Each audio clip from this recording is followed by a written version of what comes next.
வணக்கம். வாசனை பொருட்களும் செல்வங்களும் கொட்டி கிடந்த ஒரு தேசம் எப்படி பல 100 வருஷமா அந்நிய ஆட்சிக்கு கீழே அடிமைப்பட்டு கிடந்தது? வாங்க, இந்தியாவோட அந்த 500 வருஷ நீண்ட சுதந்திர பயணத்தை நாம கொஞ்சம் வேகமா சுத்தி பார்த்துட்டு வரலாம். யோசிச்சு பாருங்க. இவ்வளவு வளமான ஒரு நாடு எப்படி 200 வருஷத்துக்கும் மேல ஒரு காலனியா இருந்துச்சு? இந்த ஒரு கேள்விக்குள்ள தான் நம்ம மொத்த கதையும் அடங்கியிருக்கு. இந்த பெரிய வரலாற்று மாற்றத்துக்கு பின்னாடி இருக்கிற காரணங்களை தான் நம்ம இப்ப பார்க்க போறோம். சரி, இந்த கதை எங்க தொடங்குதுன்னு பார்த்தா ஐரோப்பியர்கள் இந்தியாவுக்குள்ள வர்றதுல இருந்து தான். ஆனா அவங்க முதல்ல வந்தது சண்டை போடவோ நாட்டை பிடிக்கவோ இல்லைங்க. முழுக்க முழுக்க வியாபாரம், இங்க இருக்கிற செல்வத்தை அள்ளிட்டு போனோம், அது மட்டும்தான் அவங்களோட ஒரே நோக்கம்.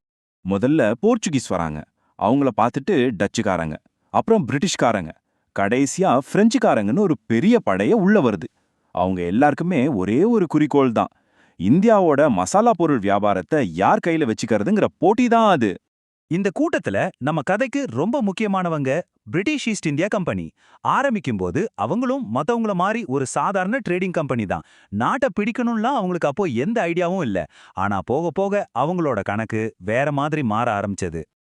இங்கதாங்க கதையில ஒரு பெரிய ட்விஸ்டே வருது. சும்மா வியாபாரம் பண்ண வந்த ஒரு கம்பெனி எப்படி படிப்படியா இந்த முழு நாட்டையும் ஆட்சி செய்யற அளவுக்கு பெரிய சக்தியா மாறுச்சு. வாங்க, அது எப்படி நடந்துச்சுன்னு பார்க்கலாம். 1757 இந்த வருஷத்தை நல்லா ஞாபகம் வச்சுக்கோங்க. ஏன்னா இதுதான் இந்தியாவோட தலையெழுத்தையே மாத்தின வருஷம். பிளாசி போர்னு ஒன்று நடந்துச்சு. அந்த போருக்கு அப்புறம் ஈஸ்ட் இந்தியா கம்பெனி வெறும் வியாபாரிங்க இல்ல, அவங்க தான் ஆட்சியாளர்கள். ஒரே ஒரு போர், மொத்த சரித்திரமும் மாறிடுச்சு. அவங்க எப்படி இவ்வளோ பெரிய சக்தியா ஆனாங்கன்னு கேக்குறீங்களா? ரொம்ப சிம்பிள்.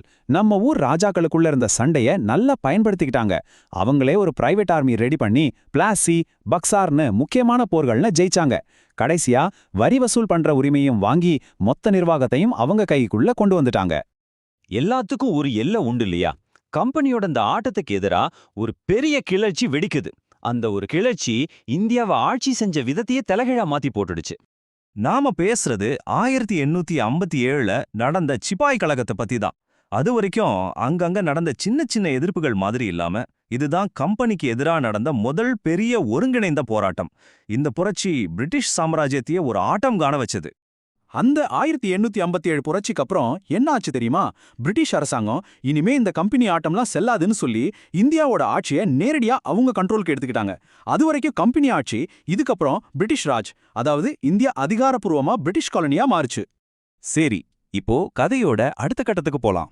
ஒரு பக்கம் பிரிட்டிஷ் ராஜ் ஆரம்பிச்சாலும் இன்னொரு பக்கம் சுதந்திரத்துக்கான நெருப்பு பத்திக்க ஆரம்பிச்சது. இது ஒரே நாள்ல நடந்த விஷயம் இல்ல, பல தலைமுறைகளோட தியாகம், போராட்டம் நிறைஞ்ச ஒரு ரொம்ப பெரிய பயணம். இந்த சுதந்திர போராட்டம் பல கட்டங்களா நடந்துச்சு. ஆரம்பத்துல பிரிட்டிஷ் கிட்ட மனு கொடுத்து கோரிக்கை வைக்கிற நிலையில இருந்துச்சு. ஆனா 1905ல வங்காளத்தை பிரிச்சப்போ பெரிய அளவுல மக்கள் போராட ஆரம்பிச்சாங்க. அதுக்கப்புறம் காந்தி வந்தாரு. ஒத்துழையாம உப்பு சத்தியாகிரகம்னு போராட்டத்தையே வேற அளவுக்கு கொண்டு போனாரு. கடைசியா வெள்ளையனே வெளியேறு இயக்கத்தோட உச்சக்கட்டத்தை அடைஞ்சது. யோசிச்சு பாருங்க, கிட்டத்தட்ட 200 வருஷம், ஒரு நாள் 2 நாள் இல்ல, 200 வருஷ கால பிரிட்டிஷ் ஆட்சிக்கு எதிராக போராடி இருக்காங்க. இது ஒரு தலைமுறையோட போராட்டம் இல்ல, பல தலைமுறைகளோட தொடர் முயற்சி, தியாகம். கடைசியா பல போராட்டங்களுக்கு பிறகு இந்தியாவுக்கு சுதந்திரம் கிடைக்க போகுது.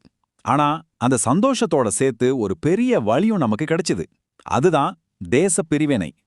அந்த கடைசி சில வருஷங்கள் ரொம்ப முக்கியமானவ.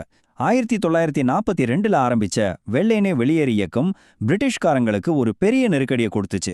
அதே சமயம் 2ஆம் உலகப் போர்ல ஜெயிச்சாலும் பிரிட்டிஷ் சாம்ராஜ்யம் ரொம்பவே பலவீனமாகிடுச்சு.